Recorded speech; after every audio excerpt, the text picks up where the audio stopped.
আজকে আমি বানাবো পনির পোলাও। তার জন্য পনির নিয়েছি। পনিরটা আগে থেকে জলে ভিজিয়ে রেখেছিলাম। এখন পনিরটাকে কেটে নেব। ছোট ছোট টুকরো করে পনিরটাকে কেটে নেব। পনিরটা জলে ভিজিয়ে রেখেছিলাম, সের জন্য ভালো কাটা যাচ্ছে, গুঁড়ো গুঁড়ো হয়ে যাচ্ছে না। কত সুন্দর পিস পিস করে কাটা হয়ে যাচ্ছে। এভাবে জলে ভিজিয়ে রাখলে ভালো কাটা যায়,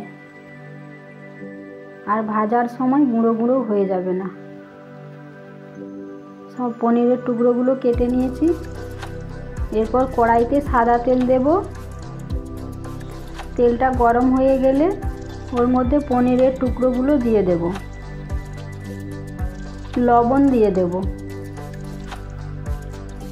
পনিরগুলো হালকা ভেজে তুলে নেব, বেশি ভাজবো না, হালকা ভেজে তুলে নেব।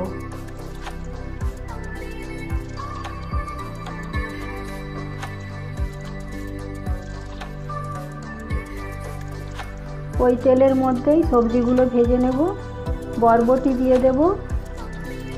বরবটি কেটে রেখেছিলাম, বরবটিগুলো দিয়ে দেব। বরবটি ভেজে তুলে নেব।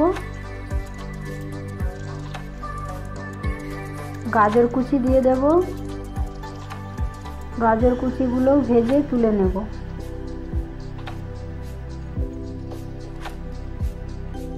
ভাজা হয়ে গেছে, এখন তুলে নেব।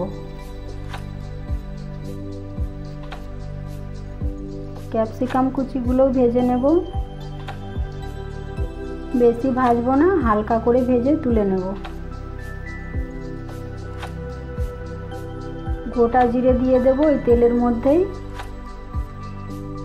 এলাচ, দারচিনি দেব। কারি পাতা দেব। পোলাওয়ের চাল ভিজিয়ে রেখেছিলাম আগে থেকে, পরিষ্কার করে ধুয়ে জল ঝরিয়ে নিয়েছি। চালগুলো দিয়ে দেব তেলের মধ্যে, একটু নেড়ে নেব।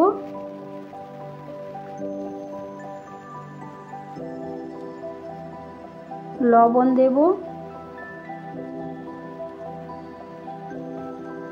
একটু তেলের মধ্যে চালটাকে নাড়াচাড়া করতে হবে। এরপর ভেজে রাখা সবজিগুলো দিয়ে দেব। সব একসাথে ভালো করে মিশিয়ে নেব।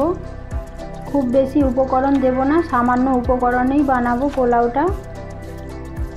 ধনেপাতা কুচি ছড়িয়ে দেব। জল দেব। জলটা খুব বেশি দেব না, চালটা যেন ডুবে থাকে এরকম জল দেব, তাহলে পোলাওটা ঝরঝরে হবে। এরপর ঢেকে রেখে দেব সেদ্ধ হওয়ার জন্য মিডিয়াম আঁচে। এখন ঢাকনা খুলে দেখব, হালকা সেদ্ধ হয়েছে চালটা। ওর মধ্যে পনিরের টুকরোগুলো দিয়ে দেব। ভেজে রাখা পনিরের টুকরো আর চিনির গুঁড়ো দিয়ে দেব। ঘি দিয়ে দেব। এরপর আবারও নেড়ে নেব, কিছুক্ষণ ধরে নেড়ে নেব। কাজু কিশমিশ দেব না, আপনারা চাইলে কাজু কিশমিশও দিতে পারেন। ধনেপাতা কুচি দিয়ে দেব।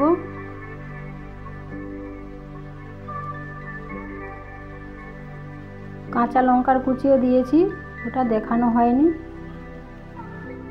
কত সুন্দর হয়েছে, ঝরঝরে হয়েছে দেখুন পোলাওটা। খেতে তো দুর্দান্ত হয়েছে। উপর দিয়ে একটু ধনেপাতা কুচি ছড়িয়ে দেব। তৈরি হয়ে গেল আমার আজকের রেসিপি পনির পোলাও।